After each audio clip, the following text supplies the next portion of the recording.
compañeros, buenas noches. Yo les voy a hablar sobre la conducción del impulso nervioso, el transporte axonal y la sinapsis. Ya, primero el impulso nervioso es la forma en la que una neurona transmite un estímulo hacia otra neurona, como un mensaje electroquímico, le vamos a decir así. Las características de esta conducción es que es unidireccional, es decir, va de las dendritas hacia el soma, por el axoplasma, hasta llegar al efector, es decir, la siguiente neurona.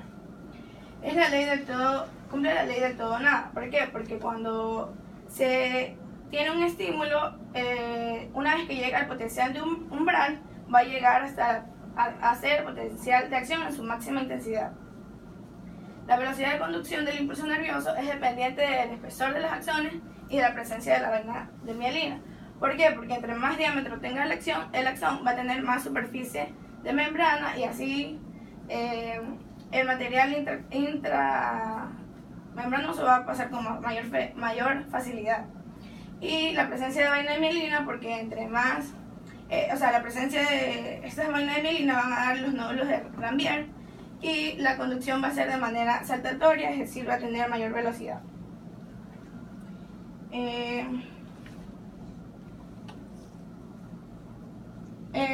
Aquí va a comenzar el proceso del potencial de reposo al potencial de acción.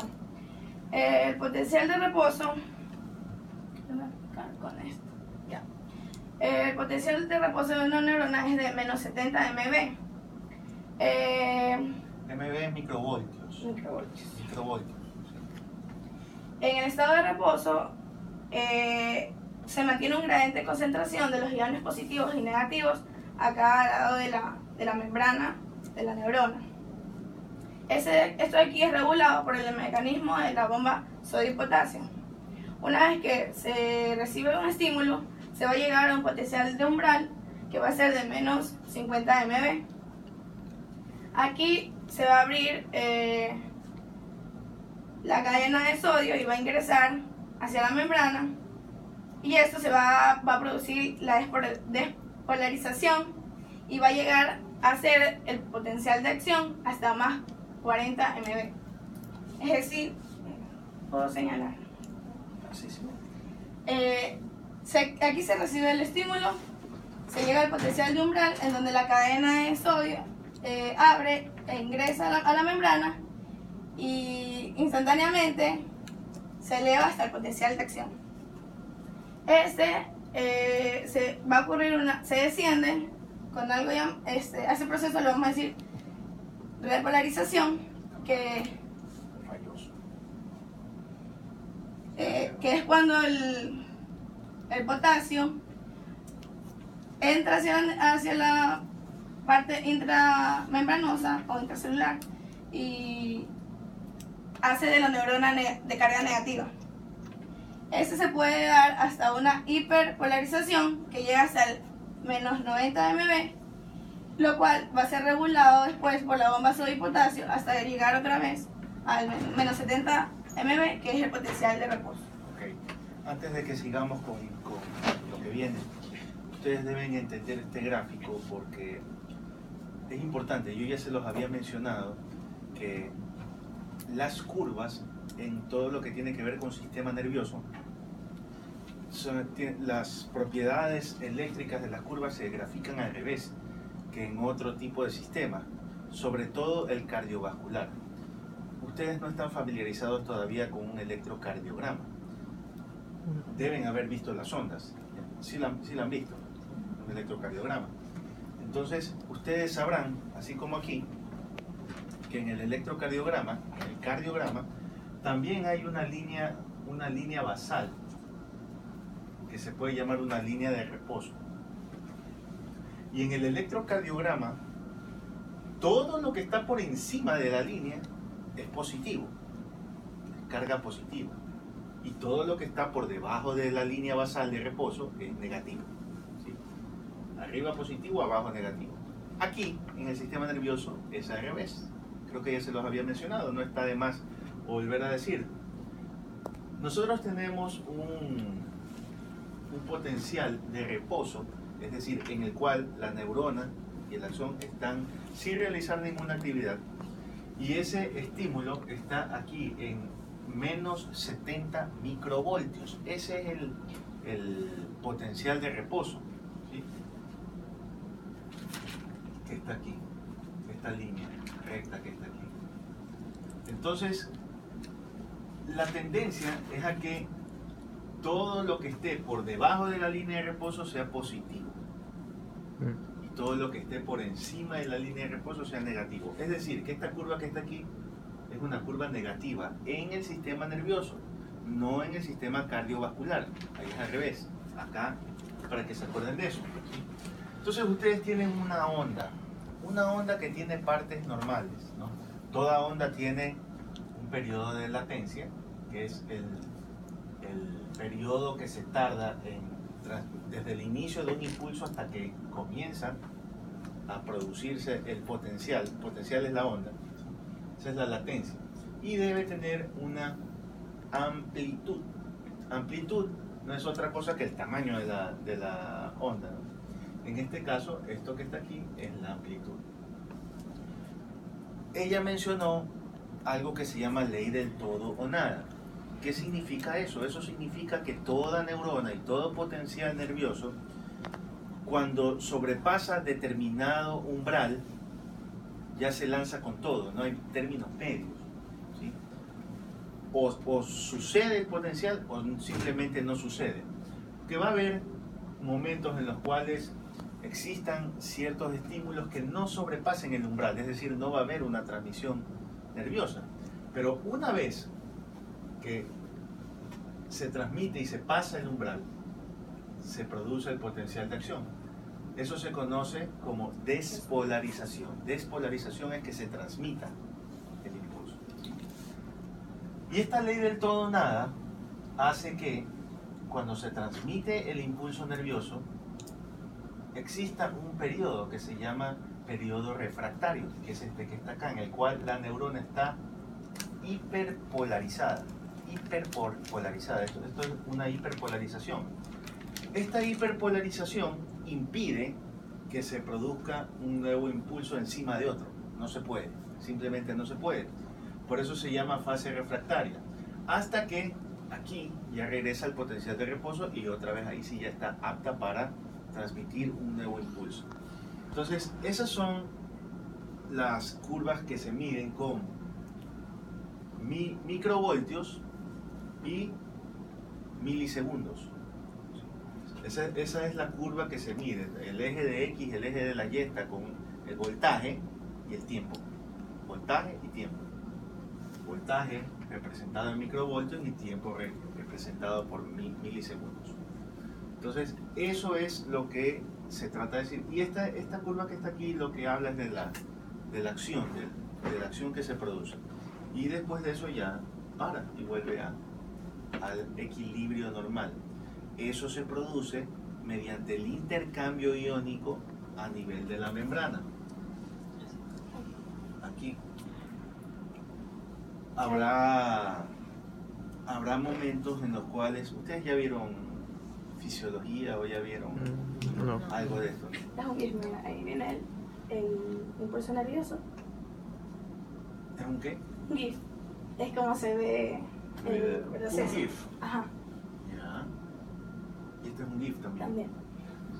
Solo que en el otro es más lento. ¿Sí? Ok, ustedes tienen que entender este gráfico, ¿no? Aquí está el espacio extracelular, esta es la membrana y este es el espacio intracelular.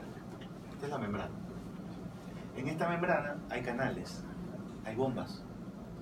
Las bombas son necesarias para transmitir algo que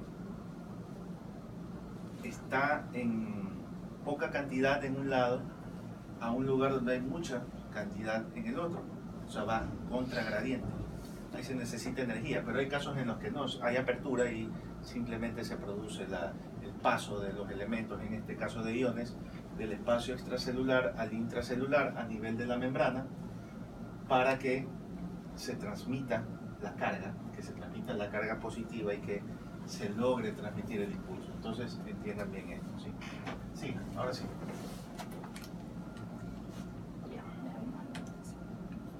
aquí eran más o menos como los canales que existían dentro de la membrana para... Está bien, esos son los canales. Ajá. Esos son los canales y ustedes tienen que identificarlos bien. Va a haber bloqueo de canales en los cuales no va a existir una transmisión o un flujo iónico a través de un lugar de donde haya menos a donde haya más. Eso, como les dije, eso va contra gradiente. Igualmente acá con el ion de potasio, pero en todo caso esa transmisión, ese impulso, hace que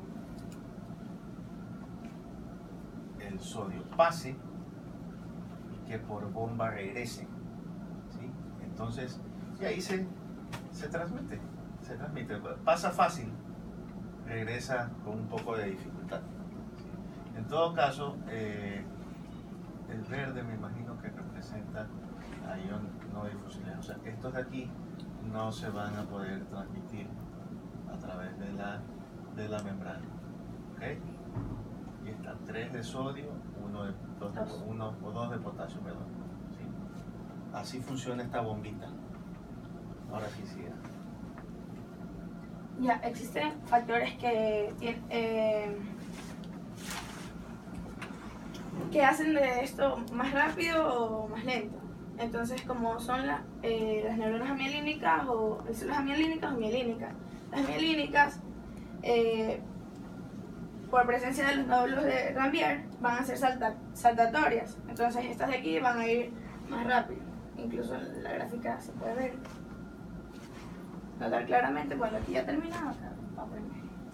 También la temperatura, o sea, la temperatura ideal es de 37 grados, porque entre más estos canales van a ser proteínas y la temperatura las va a desnaturalizar. Entre mayor temperatura sea, más rápido va a ser, pero esto no es normal. También el diámetro del exón, como ya lo dije, entre más diámetro tenga el exón, más velocidad va a tener el impulso nervioso. El transporte axonal es un proceso por el cual células responsables de mover las mitocondrias, vesículas sinápticas y varios componentes celulares van a dar paso desde el soma o cuerpo del celular hacia la siguiente neurona. Existen dos, anterógrado, retrógrado. El anterógrado se va a subdividir entre rápido y lento. El rápido va a estar apoyado en una proteína llamada kinesinina. Esta va a ir a 400 mililitros al día. Y el lento no va a estar apoyado en la kinesinina. Y si no por... Se llama kinesina. Y se deriva de cinética, ¿no? Cinética significa movimiento. Todo lo que tenga que ver con movimiento. Una cosa es el transporte axonal, que transporta obviamente todos los elementos nutricionales, todos los elementos necesarios para la transmisión del impulso nervioso, incluyendo los neurotransmisores, para que lleguen al final de la neurona, o sea, al teledendrón y a la vesícula sináptica. La estructura del axón, acuérdense que está dada por microtúbulos y neurofilamentos que le dan sostén al citoesqueleto, y a la vez por medio de estas proteínas, kinesina para ir y dineína para regresar, son aquellas que intervienen en este transporte axonal, que no es lo mismo que transporte del estímulo nervioso. El estímulo nervioso se da a nivel de la membrana y las vainas de mielina. Esto en cambio es en el interior del axón que se transportan cosas. Obviamente este transporte es mucho más lento que el transporte que la transmisión del impulso nervioso. Entonces no es lo mismo el transporte axonal que la transmisión del impulso nervioso. ¿Sí? Ok. Ya. Y el retrógrado, que va a ir de afuera hacia el cuerpo celular, y este de aquí es el que va a dar como paso a que algunos patógenos ingresan a invadir nuestro sistema nervioso central, como lo son la toxina del tétano, el virus del herpes, Hay ciertos microorganismos y ciertos productos tóxicos que aprovechan esta particularidad del axón de transportar, de tener una estructura que los conduzca directamente al soma neuronal, como por ejemplo lo que ella mencionó, el herpes virus. El herpes virus es un virus que se lo conoce como virus neurotropo. El herpes virus tiene diferentes tipos de subespecies. Tenemos el herpes simple 1, el 2, el 6, el 8. Tenemos otros virus como el citomegalovirus, Epstein-Barr virus, varicela zoster virus. Y todos estos virus son neurotropos, es decir, tienen una afinidad por el sistema nervioso, les gusta estar ahí en el sistema nervioso. Una de las particularidades de estos virus es que suelen quedar latentes, es decir, se esconden, entre comillas, se esconden en un lugar específico del sistema nervioso y proliferan cuando hay problemas inmunológicos. Por ejemplo, ¿quién no conoce el herpes labial, el herpes simple? A veces está, a veces no está.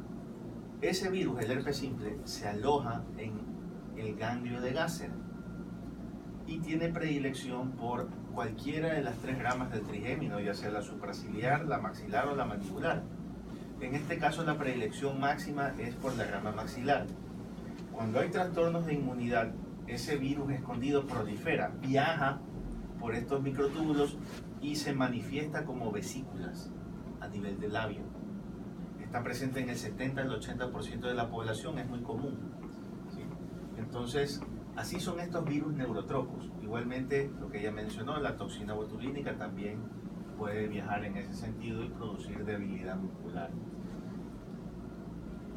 Para que vean que todas estas cosas tienen implicaciones clínicas. Por ejemplo, ¿cuál es la implicación clínica de una alteración de esto? Por ejemplo, hay una enfermedad que se caracteriza por potenciales de acción indiscriminados y que no son previsibles, que producen una manifestación clínica muy severa, que se llama crisis convulsiva. La enfermedad se llama epilepsia. En la epilepsia hay un descontrol de los potenciales de acción y es por eso que la persona tiende a tener crisis convulsivas. Los fármacos que se utilizan, algunos de los fármacos que se utilizan, intervienen a este nivel. Entonces tenemos fármacos con antiepilépticos, es decir, contra las crisis convulsivas, que bloquean los canales de sodio. Otros bloquean los canales de calcio.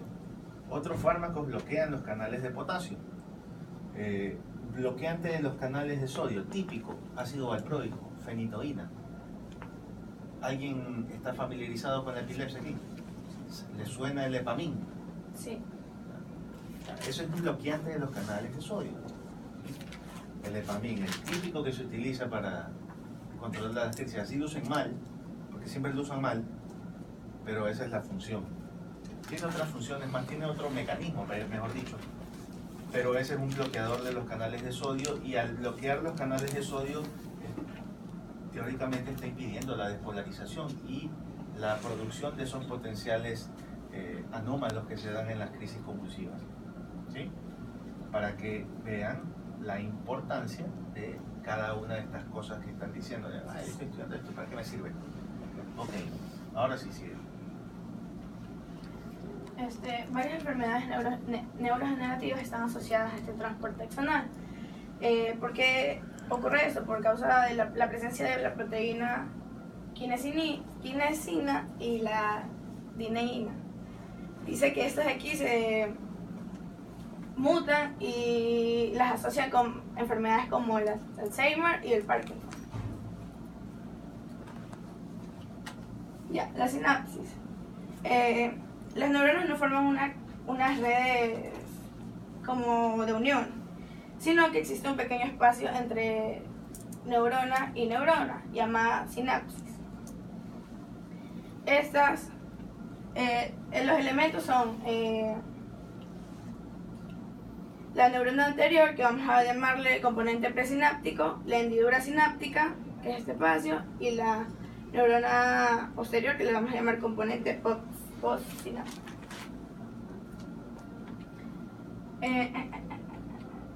Antes de ese video. Ya. Por sus uniones lo vamos a encontrar como sinapsis axoaxónica, que es la unión entre dos axones. La sinapsis axodendrítica, que es la unión entre un axón y una dendrita. Y la sinapsis axosomática, que es la unión del axón con el soma de otra neurona. Ya, la unión sináptica química se va a dar por un componente químico que le vamos a decir neurotransmisor desde la neurona presináptica con un receptor de la postsináptica. Estos no se van a encontrar unidos. Es la hendidura sináptica. Va a existir varios neurotransmisores, pero esto no lo voy a dar a profundidad porque lo va a dar en la siguiente clase mi compañera.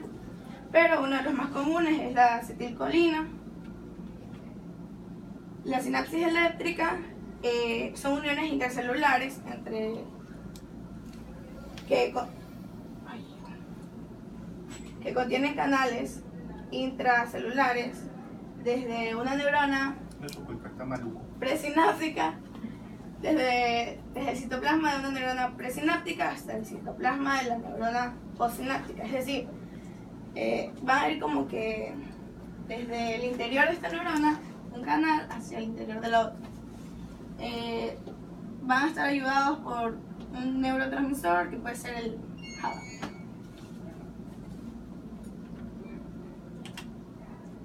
También es de los neurotransmisores, vamos a, según sus uniones, si son entre neurona y neurona, van a ser de tipo aminoácidos. Si son entre neurona y célula muscular, van a ser de tipo estéreo. Y si son neurona y célula secretora, van a ser de tipo neuropéptida. Según el efecto postsináptico, excitatoria e inhibidora. La excitatoria, siempre que se transmite una información a través de ella, se produce una despolarización de la membrana de la neurona postsináptica. En esta, una vez que se llega al potencial de umbral, se va a activar el potencial de acción. Y esta va a ser axodendrítica. Aquí van a estar ayudadas de neurotransmisores como el acetilcolina. La inhibidora, siempre que se transmite una información, a través de ella se produce la hiperpolarización de la neurona postsináptica. Mientras dure esta, la neurona va a estar inhibida y no se va a dar el potencial de acción. Esto va a ser axosomática y un neurotransmisor va a ser el GABA o la... Sí, el GABA es uno de los principales. Eso es todo. Ok, miren, la sinapsis es donde se produce el principio fundamental de la transmisión del impulso en el sistema nervioso. Y ustedes pueden clasificarla dependiendo de su estructura o su función o su composición química a nivel de la transmisión. Entonces, por ejemplo, ustedes de acuerdo a su funcionalidad pueden darse cuenta que podría ser o una sinapsis química o una sinapsis eléctrica. La sinapsis química es la mayormente diseminada en todos los mamíferos, podríamos decir así. Las sinapsis eléctricas no son tan comunes en mamíferos, en otras especies son mucho más comunes. Esta de acá, de la que estaba mencionada por acá. Esta no es la típica nuestra. Esta en cambio sí. Entonces, esta es una sinapsis química a diferencia de una eléctrica. En la eléctrica lo que existen son canales iónicos, puentes, que van a hacer que el impulso nervioso que viene en transmisión de iones a través de la membrana celular pasen a través del canal iónico y que siga la transmisión. ¿Sí? Aquí, a diferencia de la sinapsis química, no existe la hendidura sináptica, no existen neurotransmisores, no existen vesículas sinápticas, no existen canales de calcio y no existen receptores en la membrana postsináptica. Acá, en cambio, tenemos canales presinápticos de calcio, por ejemplo, que aquí no sale. Tenemos la membrana presináptica bien definida, tenemos la hendidura sináptica y tenemos la membrana postsináptica.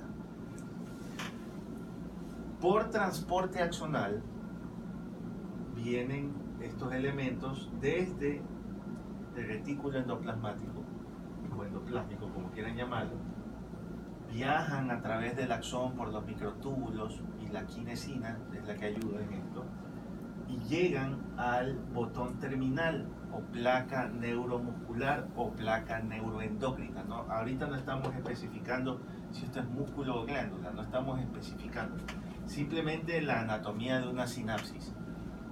Entonces, una vez más, tenemos la membrana presináptica, la hendidura sináptica y la membrana postsináptica. Estas vesículas sinápticas en su interior contienen neurotransmisores. Estos neurotransmisores son de diferentes tipos, se los va a mencionar en una siguiente clase, pero podemos irlos nombrando. Aquí hay una lista, tenemos acetilcolina, serotonina, dopamina, adrenalina, noradrenalina, glutamato, ácido gamma aminobutírico, son las principales. Dopamina, hay más.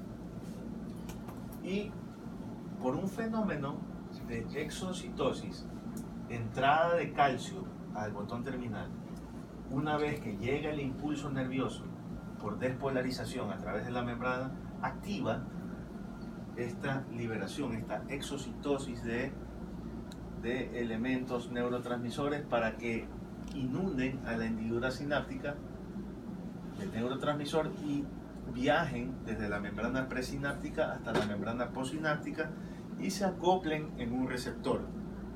Este receptor a su vez va a activar la transmisión del impulso nervioso, es decir, va a despolarizar la membrana postsináptica. ¿Sí? Más o menos así funciona. Y es importante que ustedes conozcan esto también porque existen patologías que atacan directamente a toda esta porción. Ya habíamos mencionado anteriormente una enfermedad que se llama miastenia gravis. Por ejemplo, en la miastenia gravis se ataca a las sinapsis colinérgicas, es decir, las que transmiten acetilcolina, que es un neurotransmisor que se encarga de la sinapsis e inervación en todos los músculos somáticos. Y si yo no tengo una buena transmisión del impulso nervioso a nivel de la placa neuromuscular, eso se manifiesta como falta de fuerza muscular, debilidad. ¿Sí? ¿Por qué? Porque esta membrana postsináptica en verdad es la membrana muscular. ¿Sí? Entonces, cuando se transmite normalmente un neurotransmisor, acetilcolina, la célula tiene que regresar a la normalidad. Acuérdense que acá en la membrana presináptica ya estábamos en una fase de hiperpolarización, es decir, todavía no se puede transmitir el impulso nervioso por la ley del todo o nada. Y a nivel de la hendidura sináptica existe una enzima que se llama colinesterasa. Esa enzima colinesterasa está encargada de degradar a la acetilcolina presente en la hendidura sináptica en acetilo y colina, y eso es reabsorbido y reutilizado después para formar nuevamente acetilcolina. Es un círculo que se da la vuelta, ese acetilo y la colina, ¿sí? En la miastenia gravis, por ejemplo, en esa enfermedad que estamos hablando, uno de los fármacos, el principal, que se llama piridostigmina, tiene como objetivo inhibir la acción de la colinesterasa. Entonces, esa enzima que degrada en acetilo y colina, yo la freno. ¿Para qué? Para que haya mayor disponibilidad de acetilcolina en la hendidura sináptica y haya una mejor transmisión del impulso nervioso. Entonces, le doy al paciente ese medicamento, es una pastilla, e inhibo la acción de la acetilcolinesterasa. ¿Sí? Hay enfermedades como la miastenia que en verdad atacan la membrana postsináptica, y otras enfermedades como el botulismo o síndrome miasteniforme paraneoplásico, es decir, que acompaña un cáncer que se llama síndrome de Eaton-Lambert. Esos, en cambio, atacan a la membrana presináptica. Entonces, todo eso se puede saber mediante estudios de neurofisiología. Y a la larga, cuando ustedes dan el diagnóstico y saben si es una afectación de la membrana postsináptica, lo más común es que sea una miastenia gravis. Si es de presináptica, puede ser cualquiera de las dos anteriores, botulismo, síndrome de Eaton-Lambert. Y lo que hacen es buscarle un tumor de pulmón. Por ejemplo, si el paciente es un paciente de sexo masculino, buscan cáncer de pulmón, y si es mujer, buscan cáncer de mama. Son síndromes paraneoplásicos. Hasta ahí voy a llegar en eso porque después me emociona. Ahora, al inhibir la acetilcolinesterasa, tenemos una mayor disponibilidad de neurotransmisor a través de la hendidura y vamos ayudando a estos receptores. Ahora, tenemos otro tipo de enfermedades, por ejemplo, donde existe una mayor actividad y lo que necesitamos es bloquear estos receptores. ¿A ustedes les suena el Botox? Sí, sí. El Botox es un bloqueador de receptores de acetilcolina a nivel de la membrana postsináptica, los bloquea. Entonces tampoco hay una buena transmisión. Esos pacientes que tienen espasmo hemifacial o que tienen espasticidad, tienen mucha contracción muscular, entonces hay que bajar esa contracción muscular y se utiliza la toxina botulínica para bloquear estos receptores, y todo lo contrario de los anteriores, ¿sí? Entonces, ustedes tienen ya a las sinapsis eléctricas y las sinapsis químicas, ¿sí? También pueden clasificarlas de acuerdo a la estructura, como ya vieron, axoaxónicas, axosomáticas, axodendríticas, dendodendríticas, y eso es mediante su estructura. Sí es importante. Ya vimos mediante su función, si es excitatoria o inhibitoria, eso ya lo explicó su compañera, y también de acuerdo al neurotransmisor que utilizan. Si tenemos neurotransmisor dopamina, va a ser una transmisión sináptica dopaminérgica. Asimismo, con la acetilcolina es colinérgica, con la adrenalina es adrenérgica, tenemos glutamatérgica, GABAérgica. ¿Aló? ¿Sí?